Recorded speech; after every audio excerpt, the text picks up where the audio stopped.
The sharp slam of a door split the humid stillness of a Florida dusk, shattering the peace of an ordinary evening. 17-year-old Eli Turner froze as the flash of red and blue lights swept across the pavement. He had just left the basketball court, his shirt still damp with sweat, his sneakers dusty, planning only to stop by the Coastal Mart gas station for a bottle of water and a bag of chips. No one could have imagined such a simple errand would end in violence. The sun was sinking behind the palm trees, painting the sky a dark shade of crimson. When Eli pushed open the glass door, the bell chimed softly. Inside, the cool air smelled of floor cleaner and soda syrup.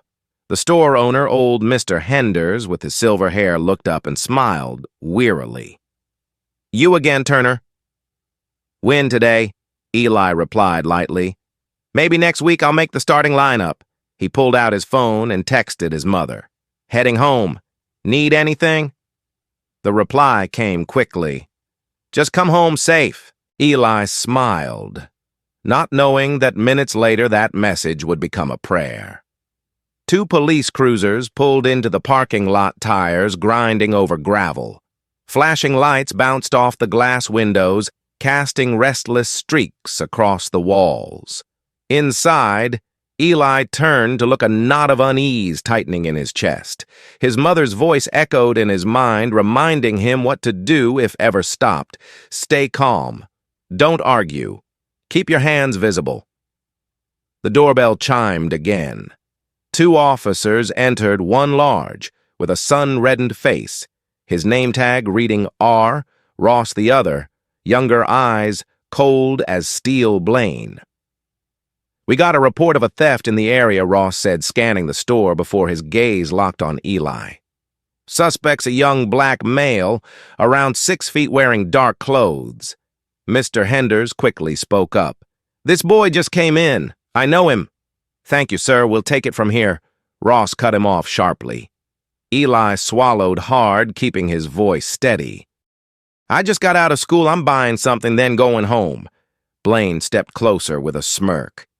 "You carrying anything?" "Drugs got ID." Eli held out his wallet, phone, and keys. "Nothing, sir." Ross nodded, but his eyes glimmered with something almost like amusement, the kind a predator feels before the strike. "Step outside, just a quick check." Eli hesitated, then followed anxiety crawling up his spine. The salty breeze brushed his face, the street slick with a thin sheen of rain reflecting the flashing lights. A small crowd began to gather. A Latina woman, Marisol Vega, raised her phone. "Oh, God, they're stopping that kid," she whispered, pressing record. Her shaky lens caught the moment Ross grabbed Eli, forcing him against the hood of the car. "I'm not resisting," Eli said, voice trembling. "Be quiet." The shout cracked the air like thunder. Blaine leaned down, muttering just loud enough for the camera to catch another black kid probably stealing again. "I'm recording this. Don't do that," Marisol cried, but Ross had already drawn his taser. The dry pop of electricity split the night. Eli's body convulsed, then collapsed to the asphalt. Screams erupted. Mr. Henders rushed out, only to be blocked by Blaine. "Stay back." Ross knelt and handcuffed the teen, whose limbs still twitched on the wet pavement. Blood trickled from his lip, mixing with rain into a dark red stream. Marisol's hands shook as she held her phone, heart pounding in her chest. She couldn't tell if she was trembling from fear or fury. Through the camera lens, Eli's face blurred with tears and water, his wide eyes filled with terror and disbelief. "Please call my mom," he whispered. Ross scoffed. "Who is she? Another criminal?" Blaine chuckled dryly. "This boy's being brutalized. I'm posting this." Marisol said, her voice breaking as she hit upload. Within 10 minutes, the video spread across social media. Thousands watched, hundreds commented justice for Eli. And in an apartment hundreds of miles away, a woman's phone began to vibrate endlessly. Her eyes widened as she saw the image of her son trembling, the flashing red and blue lights reflected in his terrified gaze. That woman was Naomi Turner, a special agent of the Federal Bureau of Investigation.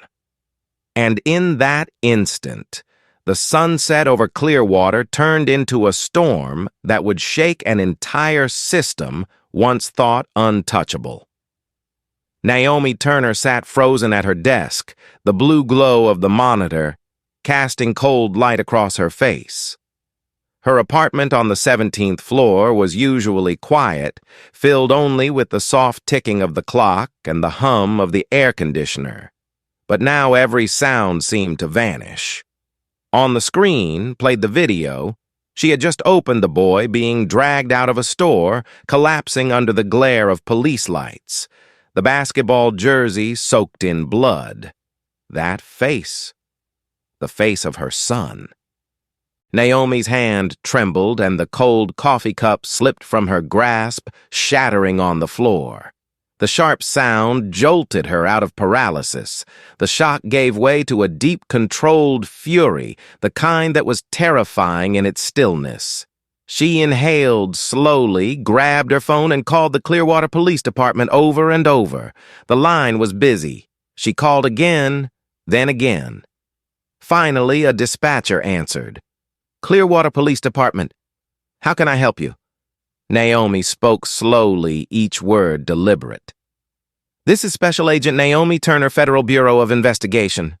The boy your officers arrested is my son. I want to know where he is." A long silence followed. The dispatcher hesitated. "Ma'am, we have no record of that incident. Perhaps you're mistaken." Naomi cut her off. "Don't lie to me. The video is all over the internet. I'm coming there now." She rose, grabbed her jacket, every motion sharp and precise, like she was preparing for a mission. But inside her chest, her heart no longer beat with the rhythm of duty. It beat with the fear of a mother on the brink of losing her child. The black FBI vehicle roared out of the underground garage, its engine echoing through the rain. The highway shimmered under the glare of wet lights. Every passing sign counted down the distance between mother and son. For 2 hours she drove without music, hearing only the wind cutting against the windows and the storm in her own mind. Memories flickered through her head the morning she dropped Eli off at school, his laughter during his first game and her own voice teaching him, "If you ever meet the police, stay calm, don't resist." Now those words stabbed back into her heart. By the time she crossed the bridge into Clearwater, the rain had grown heavier. The dashboard clock read 3:15 a.m. Naomi pressed harder on the accelerator. She called her former colleague, Agent Mason, who once oversaw the area. "Mason, I need emergency support. Clearwater PD has unlawfully detained my son. I believe evidence is being covered up." Mason's voice trembled on the other end. "Naomi, it's more complicated than you think. I advise you I don't need advice. I need justice," she snapped. Lightning split the sky as Naomi pulled up in front of the Clearwater police station. The old brick building glowed under its white sign, its glass doors reflecting the red lights from her car. She stepped inside, the FBI badge in her hand, glinting under the neon lights. A young officer looked up, exhaling impatiently. "We're closed to the public at this hour." Naomi set her badge on the counter, her voice cold as steel. "I'm not the public. I'm here for my son, Eli Turner." The room went silent. The officer swallowed hard. "One moment, ma'am." He disappeared through a door and returned with a middle-aged man, heavy-set silver stars gleaming on his shoulders, Chief Conrad Wells. He smiled faintly. "Agent Turner, what an honor. But you seem to be mistaken. Your son is being held for suspected theft. We're simply following procedure." Naomi tightened her grip on her bag, her voice slicing through the air. What procedure allows beating an unarmed minor Wells remained calm, his eyes cold. The camera's malfunctioned. There's no evidence of excessive force. Naomi let out a quiet laugh, one without warmth. Malfunctioned cameras. How convenient. She stepped closer, her tone dropping to a dangerous calm. I've seen the online footage. Chief Wells. And I've already forwarded copies to the FBI's tech division for time, location, and facial verification of your two officers. Now, what would you like to tell me? The faint smile faded from Wells's lips. He turned and signaled to another officer. Take her to see the boy.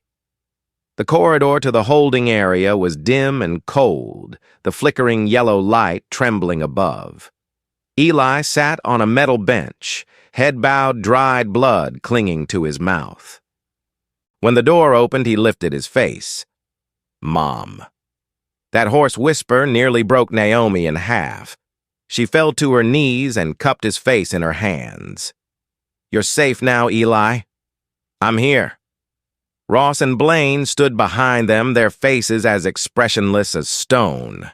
Wells folded his arms, speaking casually. You see? He's fine. Naomi turned to face him, her gaze freezing the air itself. Fine. You've just committed a crime this city will never forget. In that moment, Wells didn't realize that the woman standing before him was not just a grieving mother, but a federal agent who had once dismantled an entire criminal ring within her own ranks. And tonight, Clearwater had just awakened the storm, called Naomi Turner. Dawn settled over the city of Clearwater like a thin mist, the fragile breath left behind after a nightmare. Inside the police department's conference room, the air was heavy with the scent of stale coffee and tension. Naomi Turner sat across from Chief Conrad Wells, a printed copy of the video she had just pulled from the FBI database lying on the table between them. The same footage he had insisted didn't exist. You're emotional? Agent Turner Wells said, his tone struggling to stay composed. This is a local matter, outside federal jurisdiction. Naomi's reply was quiet but sharp, her gaze fixed on the photo of her injured son. When police officers beat a minor and erase the evidence, it's no longer local. It's criminal. Wells folded his arms, his voice dropping. If you plan to escalate this, I'll have to contact your superiors. Naomi's smile was cold. I'm not escalating anything. I'm simply making sure the entire country knows the truth. The door opened abruptly. Officer Ross entered, glancing at Naomi with a smug smirk. Wells exhaled and said, Your son's being released.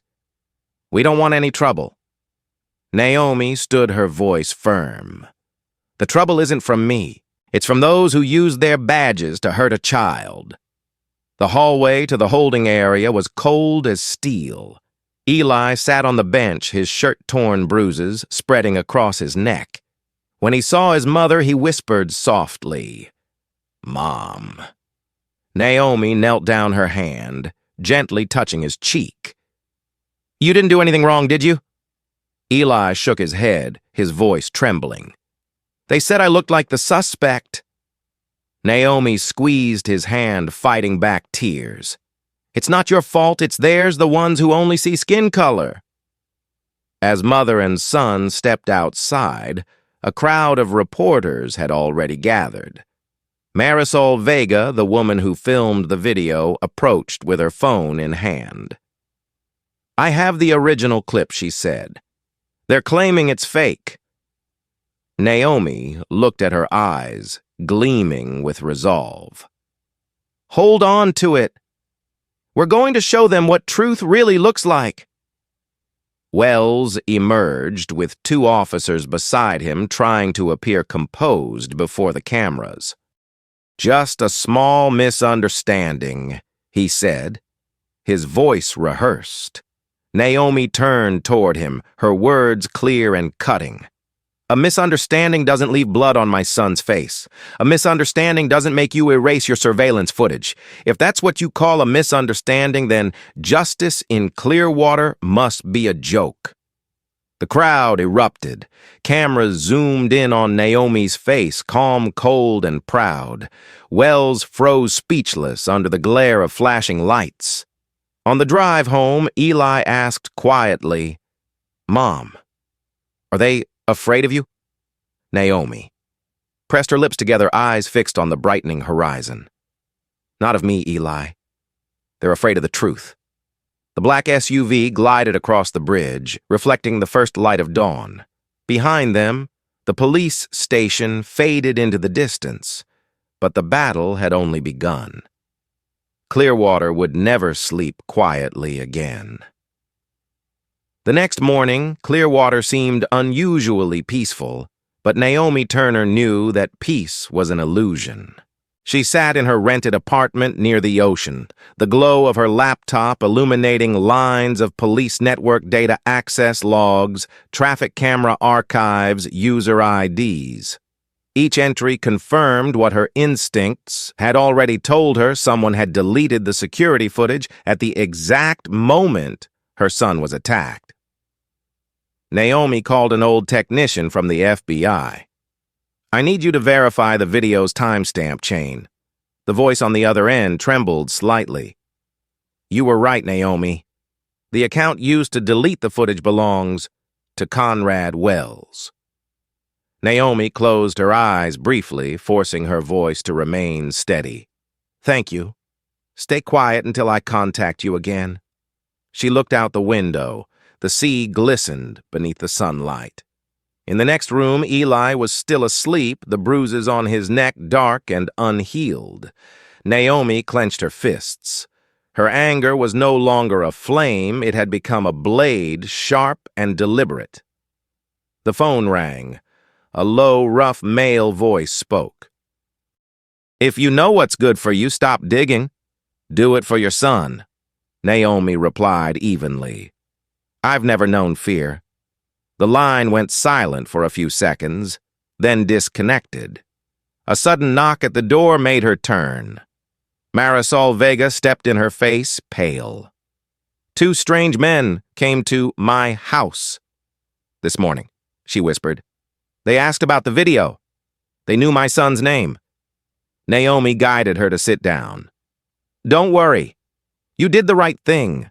Now we'll make sure they can't deny what they've done." She inserted a USB drive into her laptop and opened the original video. On the screen, Eli was pinned to the ground. Ross held the taser. Blaine restrained his hands, and in the distance, Wells's figure appeared briefly. Naomi's eyes hardened. The police chief had been at the scene. He was the one giving orders. She called Mason, her former colleague at the regional office. "I need the radio frequency logs from that night." Mason sighed heavily. "Naomi, you're stepping into federal territory. If you don't stop, you'll lose your job." Naomi's tone turned icy. "I'd rather lose my job than let them keep killing people." After hanging up, she opened more files. A list of old complaints appeared: suspects dying in custody, missing evidence cases closed in haste. Wells's name appeared in nearly all of them. Clearwater didn't just have two bad cops. The entire system was rotten to the core. By afternoon, the hashtag #OutJusticeForEli spread across every platform. Television stations replayed the footage and citizens began laying flowers at the gas station. Marisol was interviewed, tears streaming down her face. "All I saw was a boy beaten for the color of his skin." Naomi gazed out the window as the sunset bathed the sea in gold. Her phone buzzed with a new anonymous message: "Leave town." "They're coming." Naomi deleted it and pulled the curtains shut. In the mirror, her reflection stared back, eyes cold, but shining like steel. "They think they can silence me," she whispered. "But starting today, Clearwater will hear my voice. That afternoon, the city of Clearwater seemed to hold its breath. On television, a special news broadcast aired. Police Chief Conrad Wells stood at the podium, the Florida state flag behind him, framed by the words justice and order. He spoke clearly and confidently. We have verified that the video circulating online was deliberately manipulated. The suspect, a young black male, resisted arrest. The officers only responded according to proper procedure. Naomi watched every frame on the screen, her hand tightening around the coffee cup until it cracked. On TV, the doctored footage played again.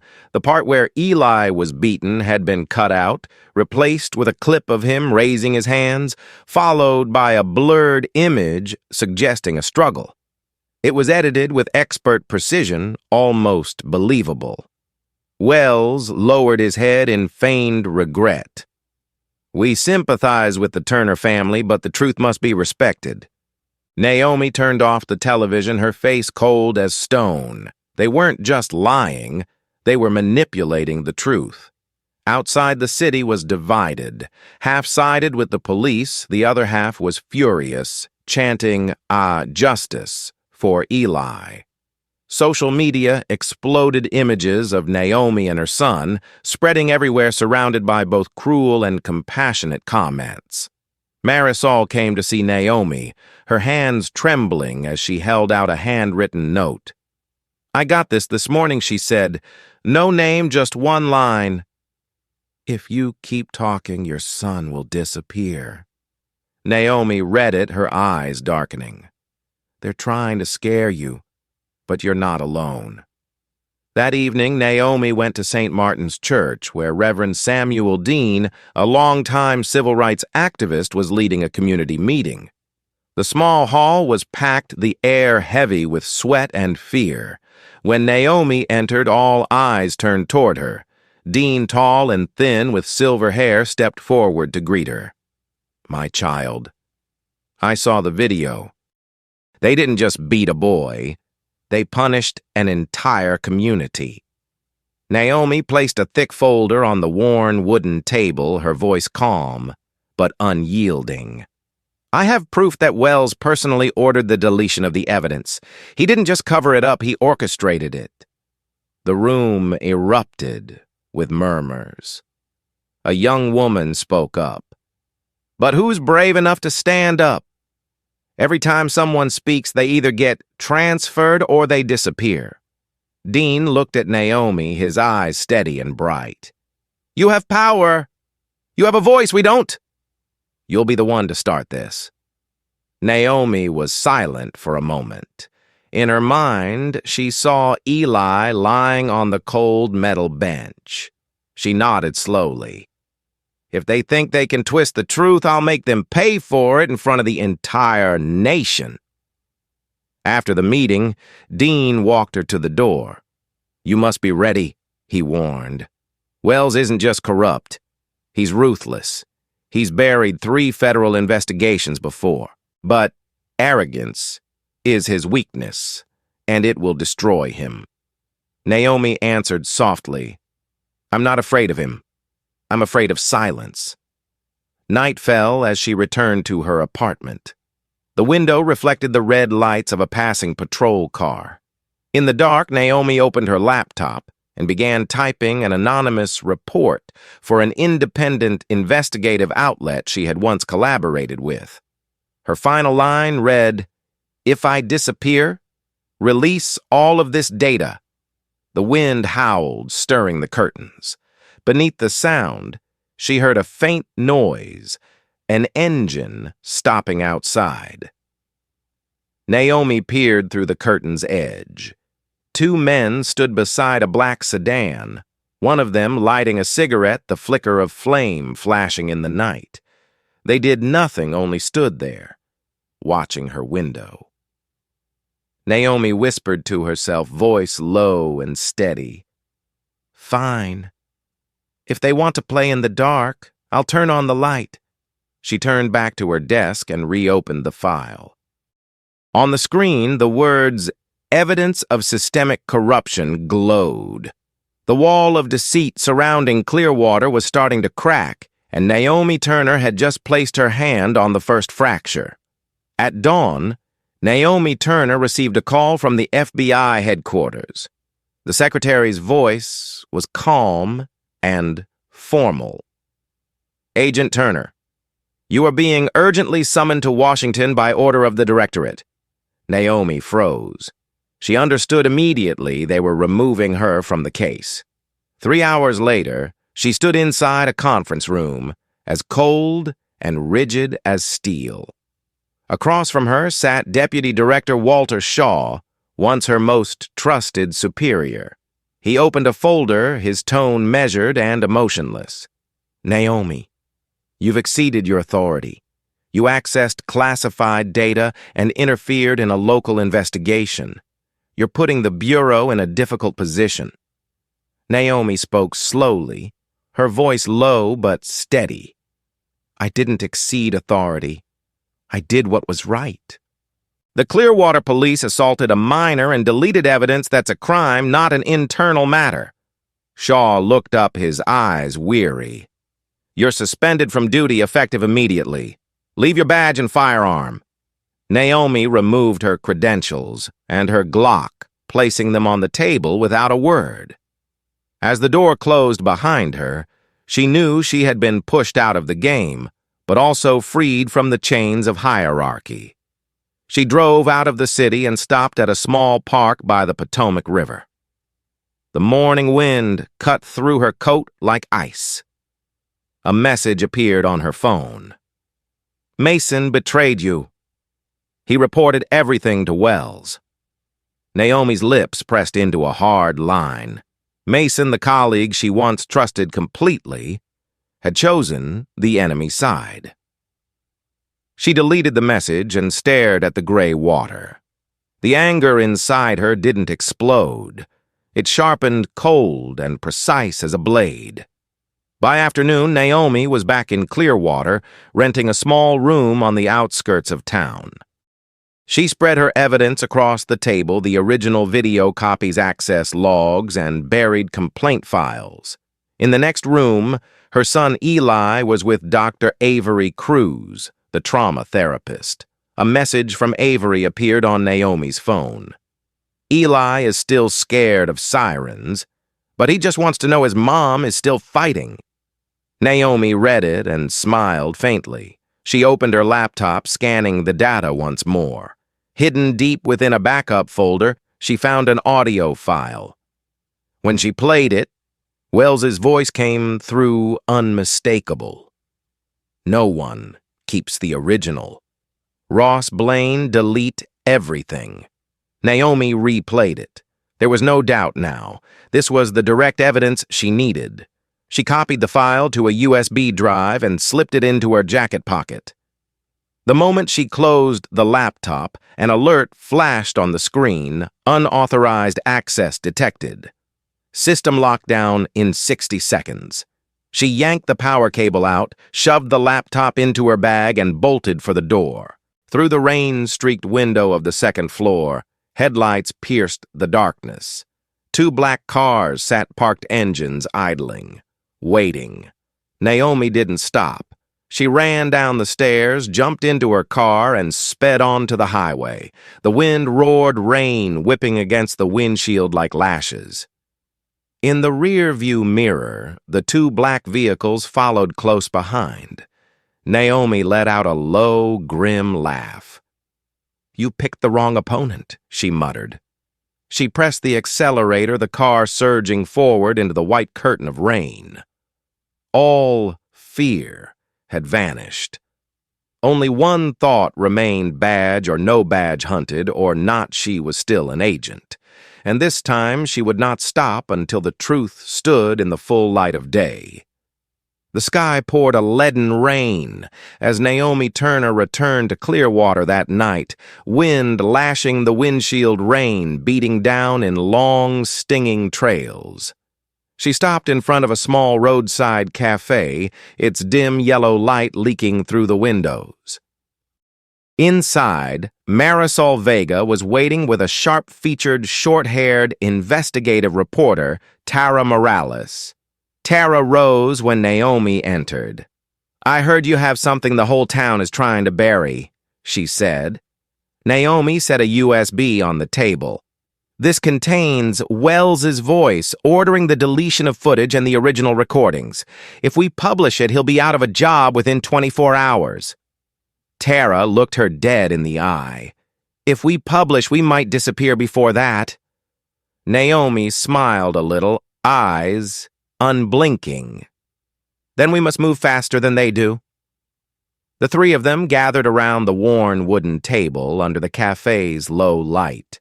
Naomi plugged the USB into her laptop and tried to open the file, but the screen flickered violently and a warning window popped up. "Warning, corrupted data detected." She frowned. The audio file would not fully open, only half the clip played, Wells's voice cutting in and out. "No, keep the original." Then silence. Marisol trembled.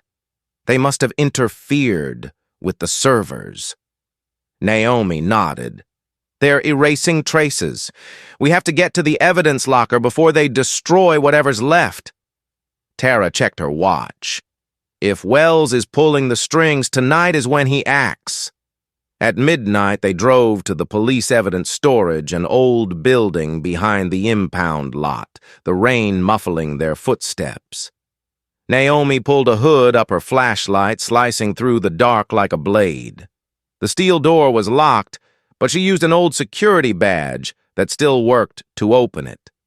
Inside, it was pitch black, except for the drip of water shelves upon shelves of dusty files. Cabinet B7. Naomi whispered camera backups are usually stored there. Tara's frantic hands swept the racks until she finally pulled out a black hard drive labeled Coastal Mart Footage. Naomi had it in her hand when the hallway lights snapped on and a cold speaker voice boomed, "Agent Turner, you are committing a crime. Put the item down." Ross and Blaine appeared, guns, drawn rein streaming off their hair and shoulders under the neon light. Ross sneered. "I didn't expect you to come back. Maybe your son hasn't learned his lesson yet." Naomi said nothing, her eyes scanning, calculating distance. Tara edged Marisol back. "You should watch what you say," Naomi said quietly, "because this time everything is being recorded." She held up her phone, its red light blinking as it recorded. Ross laughed and stepped closer. "You think a video will save you?" Then a sharp smell of burning and a high, whining sound filled the room, smoke billowing from a corner, the acrid reek of melting plastic. The fire alarm screamed. Flames leapt along the rows, hungrily spreading through the boxes and files. Someone had set it. "They're burning the evidence," Tara screamed. Naomi grabbed Marisol's hand and sprinted, clutching the hard drive to her chest as the blaze reflected in her eyes. Ross barked orders in the chaos. "Lock the doors, don't let them get out." But the sprinkler system had already dumped water, turning smoke into a blinding, choking haze. The three of them burst out a rear exit into the rain, collapsing onto the muddy ground. As the building erupted, a column of black smoke climbing into the night. Firelight danced in Naomi's eyes, not fear, but furious resolve. "Everything's gone," Marisol gasped. Naomi opened her palm to reveal the scorched hard drive, one corner miraculously intact. "No," she said, quietly. Voice steeled, "Not yet. There are automatic backups on government systems. If Wells thinks burning the evidence erases the truth, he has just made his biggest mistake." Wind tore at her hair as the dying flames cast a flickering light. Naomi Turner rose to her feet, eyes cold and hard. "They wanted war," she said, low and decisive. "Fine. We'll show them what justice looks like." The morning after the fire, Clearwater was shrouded in mist and the lingering scent of smoke. Naomi Turner sat in a roadside diner, her jacket streaked with soot, her hands still trembling slightly. On the table sat the charred hard drive and a cold cup of coffee. Across from her, investigative journalist Tara Morales spoke in a hoarse voice, exhausted from a sleepless night. If the data's destroyed, Wells walks free. Naomi plugged the hard drive into her laptop and waited in silence.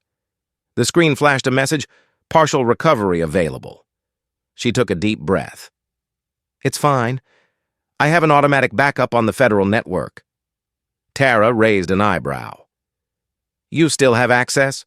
Naomi gave a faint, tired smile. "I don't need access. I have someone inside." She sent an encrypted message to Derek Lynn, a tech engineer who once worked alongside her. Minutes later, his voice came through over the sound of furious typing. "Naomi, someone's wiping your data as we speak. I'm trying to recover it, but it's risky." Naomi's voice was cold and calm. "I have nothing left to lose." An hour later, the encrypted file arrived. Naomi opened it, and the gas station footage appeared clearer than ever. Ross and Blaine stood over Eli Taser in hand faces twisted with contempt. Ross's voice came through chilling and cruel. "A smart little black kid, huh?" In the car window's reflection behind them, Wells could be seen holding a radio. Tara stared, speechless. My God. He was there. Naomi spoke slowly, firmly. He gave the order, and he's going to pay for it. She removed the USB drive and slipped it into her jacket. "We released this video, not through mainstream media. Wells controls them." Tara nodded. "I have an independent channel. We'll stream it live." By late afternoon, they met Marisol at an abandoned warehouse near the coast. The three women set up their equipment, connecting to a private server. Naomi looked toward the car, where her son slept fitfully, fear still etched into his face. "This isn't just for Eli," she said softly. "It's for everyone who's ever been buried in silence." Tara placed a hand on her shoulder. "Let's begin." Naomi hit upload. The progress bar crept upward, each percentage ticking like a heartbeat. When it reached the end, the screen flashed live stream active. Comments flooded in instantly. "Justice for Eli." "Expose the truth." Views surged 1,000, 5,000, then hundreds of thousands. At the same time, the Clearwater Police Department released a statement, "The video is manipulated." But this time, no one believed them. Citizens poured into the streets chanting for justice. Wells watched the news broadcast, his face draining of color. Tara's phone buzzed with a message from an inside source. "They've issued an arrest warrant for Naomi for releasing classified material." Naomi looked out the window and saw two patrol cars turning down the road toward the warehouse. She stood her voice steady. "Let them come. Before they lay a hand on me, the whole world will have already seen the truth." The wind tore the door open, dust swirling through the fading light. Naomi Turner looked toward the sunset, her eyes unwavering. For the first time in weeks, she understood one thing. Clearwater was no longer a city ruled by fear. From that moment on, the flame of truth had been lit, and no one would ever be able to extinguish it. The sky over Clearwater burned red at sunset as Naomi Turner and Tara Morales stepped into the basement of St. Martin's Church, once a secret meeting place for the city's civil rights movement. Now it had become a temporary broadcast center. The air was thick with the scent of damp concrete coffee and overheated cables, but no one cared. Everything was ready for the live stream that could change the fate of an entire city. Tara adjusted the camera, setting the frame and light that glowed softly against Naomi's tired yet determined face. "Signal's good." Tara murmured. "When you start, I'll go live." Naomi nodded. Glancing around the room, several young volunteers, a few elderly members of the congregation, and Marisol, sitting quietly in the corner, hands clenched tight. Everyone there knew that after tonight, there would be no turning back. Naomi took a slow breath, straightened her jacket, and held up her confiscated FBI badge. "When they arrested me, they thought they had silenced me. But that was the moment I finally became free." Tara gave the cue, and the red light on the camera flicked on. The live stream began. Naomi looked directly into the lens, her voice low but clear, each word striking like steel. "My name is Naomi Turner, former FBI agent. 3 weeks ago, my son Eli Turner was assaulted by Clearwater police officers, though he committed no crime. They called it a misunderstanding. But tonight I will show you the truth." Tara projected the recovered footage onto the screen behind her.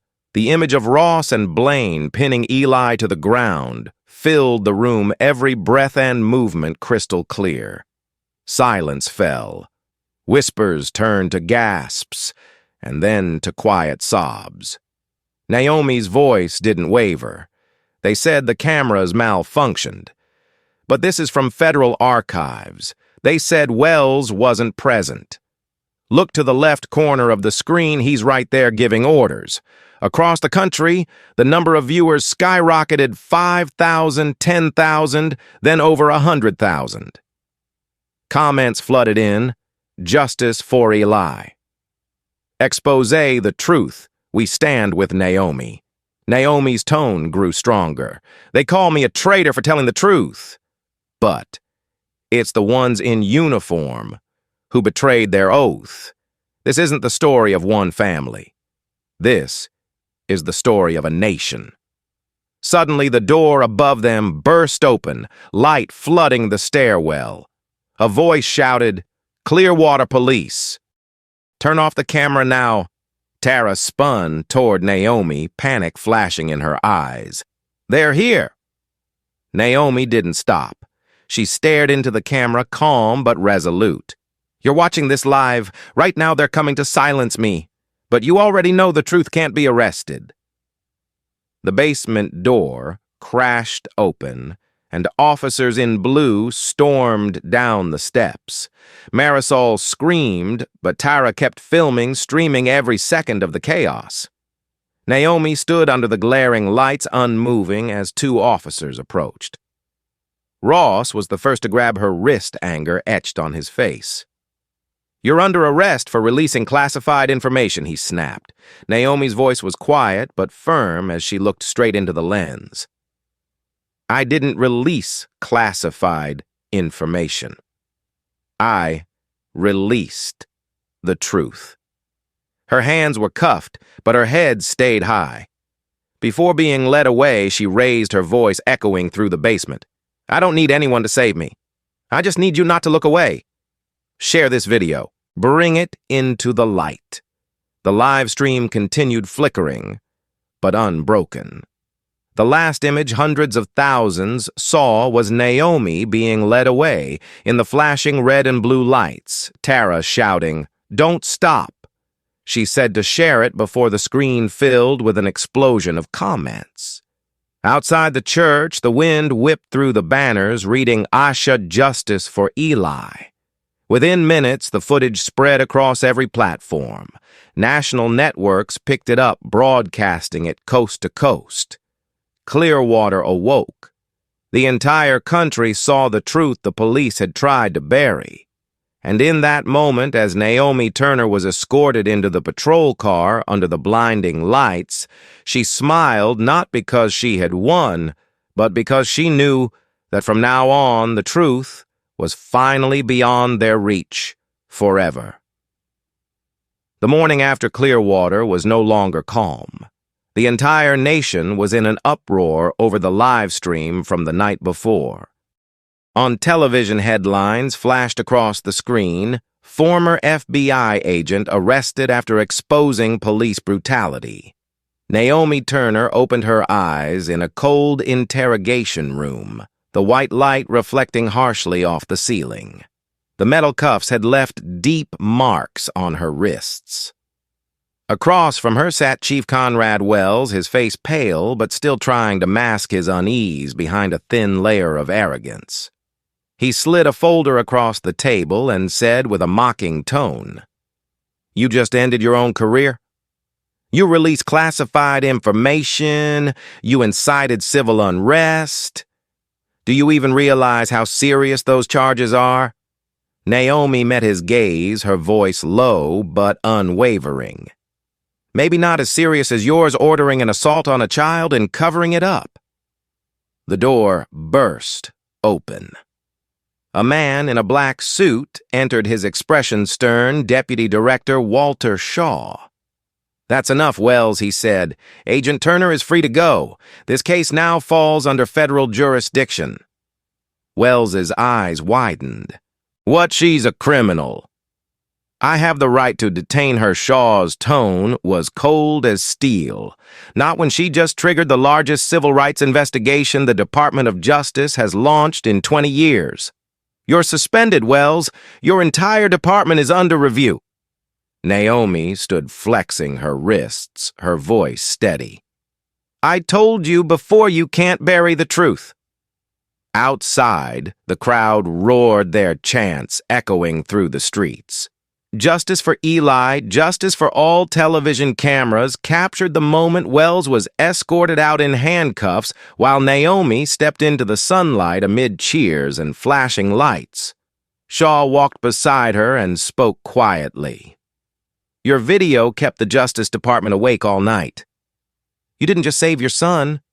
You opened a door that others were too afraid to touch." Naomi replied softly, "And I have no intention of closing it."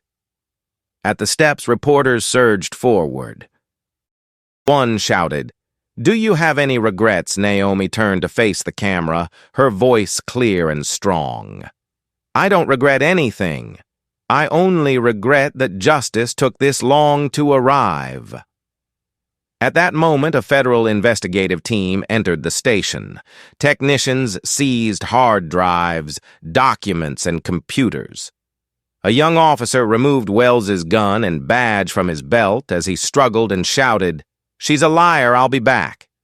Naomi turned her head slightly, her eyes cold. "You'll be back, but in front of a judge." That afternoon, every news outlet in the country covered the expanding investigation. Other states began reopening cases of police violence. Clearwater became the center of attention, not as a symbol of fear, but as the starting point of reform. That evening, Naomi returned home to Eli.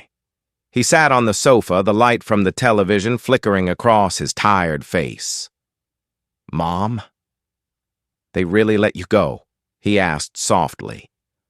She smiled and ran her hand through his hair. "No one can imprison the truth, Eli." He looked up and whispered, "I was scared, but I'm proud of you." Naomi held him close, glancing toward the window, where hundreds of people still filled the streets, chanting her son's name. "Do you hear that?" she said gently. "That's the sound of change. And we'll never be silent again." That night, Clearwater glowed brighter than ever. On a brick wall downtown, someone had spray-painted in bold letters, "Truth lives here." And inside that small house, Naomi Turner understood the fight was no longer hers alone. It had become a call for justice for millions who were waiting to finally see the light. 3 weeks after the arrest of Wells, Clearwater had changed. The once quiet streets were now filled with banners, and residents had built a memorial at the gas station where Eli was attacked. The press called it the Scar of Justice, but for Naomi Turner, it was the beginning of a reckoning. The Department of Justice officially opened a federal investigation. Dozens of officers were suspended and 3 were taken into custody. News broadcasts ran around the clock. Reporter Tara Morales accompanied the investigative team documenting every step of the evidence collection. She had become the voice of the Justice for Eli movement, while Naomi, though no longer carrying an FBI badge, had become the guiding force behind a new mission, uncovering every case of brutality buried over the past decade. Inside the temporary command center, Naomi stared at a large data board filled with names. Hundreds of victims appeared, most of them young and black. She pointed to 3 recent cases. Same signatures, same report format. They built a system to kill and called it procedure. A technician nodded grimly. The evidence matches. All 10 cases trace back to Wells or Ross. Naomi tightened her grip on her pen and whispered, "Then we'll make sure every one of these names lives again." Outside, Eli arrived with Marisol. The small scar on his forehead had faded, but his eyes no longer held fear. "I asked my teacher if I could tell my story at school," he said softly. "They want to invite you to speak at our justice seminar." Naomi smiled at her son. "That's the real victory, Eli. Not putting someone behind bars, but giving the next generation the courage to speak." That afternoon, Clearwater held the largest peaceful march in its history. Thousands carried photos of victims walking and singing together. Reverend Samuel Dean, the aging pastor who had stood beside Naomi from the beginning, led the crowd, his hoarse voice booming through the loudspeakers. "They ruled us with fear. Now we free ourselves with truth." From the balcony of City Hall, Naomi and Tara watched the sea of people move through the streets. The music and drums blended into a powerful rhythm that echoed like a tide across the city. "Wells goes to trial next week," Tara said quietly. "He's trying to negotiate a plea deal." Naomi's eyes stayed on the crowd. "A lighter sentence doesn't erase guilt. No matter how long he sits in prison, the truth will stay here." That evening at a national press conference, Deputy Director Shaw announced the creation of the Federal Task Force for Police Transparency and officially invited Naomi Turner to serve as a civil rights investigation advisor. When a reporter asked if she would accept, Naomi answered, simply, "Justice is not a gift from the government. It is the right to breathe freely." The next day, Naomi and Eli attended a memorial service at the gas station. Residents laid wreaths and children released white balloons into the sky. As the ceremony ended, a small black boy, about 10 years old, ran up to hug Eli. "Thank you," he said. "My mom told me I don't have to be afraid of the police anymore." Eli smiled, eyes glistening. Naomi watched them, a strange mixture of sorrow and pride swelling in her chest. That night, she and Tara sat in a small cafe reviewing stacks of old case files. Tara said softly, "We can reopen the ones that were wrongfully closed."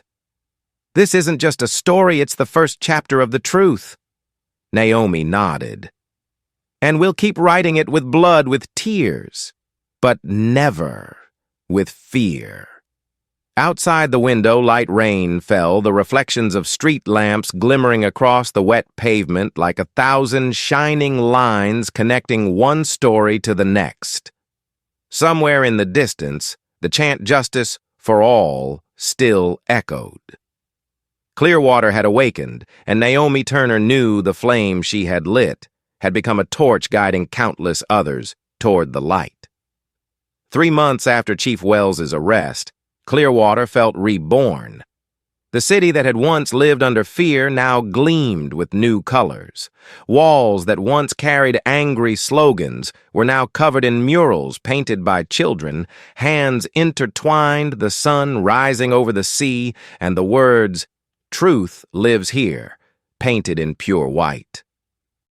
At the very site where the assault once happened, The old Coastal Mart gas station stood a bright two-story building under the Florida sun, the Eli Turner Youth Empowerment Center.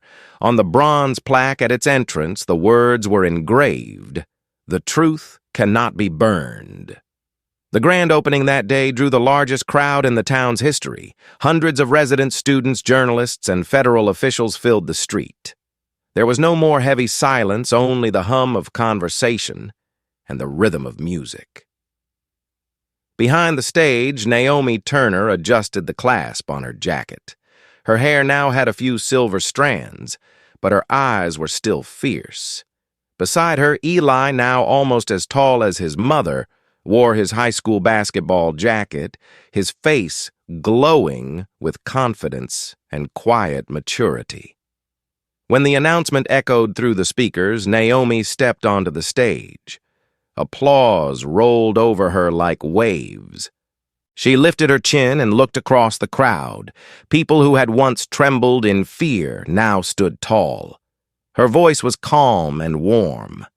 3 months ago, this place was the wound of a city, but today it stands as proof that justice did not die. We were taught that silence is safety, that patience would bring fairness. But Clearwater proved the opposite. Justice only comes when someone dares to break the silence. She paused, sunlight spilling across her face. My son Eli Turner once lay on this very ground labeled a suspect because of his skin color. But from this same place, he made the world listen. Eli is not just a survivor, he is the flame that brought the truth back to life. The applause grew louder, and a few in the crowd began to cry. Eli stepped forward and took the microphone from his mother's hand. His voice trembled at first, then grew steady and strong. That day, I thought my life was over. But my mom and everyone here taught me something. Justice isn't something we're given. It's something we must stand up and fight for. This center doesn't carry my name to honor me. It belongs to every child who's ever been looked down on, every kid who's been told to stay quiet. Here we'll learn how to speak and how not to be afraid. The crowd was silent for a moment, then erupted into cheers. In the front row, Tara Morales filmed the scene, her eyes glistening. Reverend Samuel Dean, the elderly pastor with silver hair, placed a hand on Naomi's shoulder and said softly, "You've done what many before you never dared, turned pain into faith." A little farther back, Marisol Vega held her young son close. The boy looked up and asked, "Mom, is Miss Naomi a hero?" Marisol smiled gently. "No, sweetheart. She's a mother who refused to stay silent." When Naomi and Eli cut the red ribbon together, the crowd roared. The doors to the center opened and children ran inside. There was a small library, a music room, and a gym. On one wall, painted in bright blue letters, were the words, "No voice is too small when it speaks the truth." As the afternoon turned to gold, Naomi watched Eli laughing and talking with a group of students. Tara was nearby giving an interview, and Shaw, now head of the Federal Transparency Task Force, had sent a short message on her phone. Justice began in Clearwater. Naomi smiled. The storm inside her had finally passed, but the waves of truth were still spreading. She knew Wells was awaiting trial in federal custody, and many other officials were now under investigation. But what mattered most was that the children here would grow up without having to lower their heads. Eli ran back to her and grabbed her hand. "Mom, we won," he said. Naomi shook her head gently, her expression softening. "No, son. We didn't win, justice did." The breeze from the ocean carried the scent of salt and the sound of children's laughter. Naomi lifted her gaze to the amber sky, her voice low but resolute. "If you believe the truth always finds its way back, tell this story. Share it so no one has to fight alone. Justice isn't a destination. It's a journey we walk together." Applause rose again. The sunset cast its glow on the bronze plaque that read Eli Turner Youth Empowerment Center, shining like a promise renewed. And in that moment, Clearwater was no longer a place of pain. It had become a symbol of rebirth of those who proved that once the truth is lit, it can never be extinguished.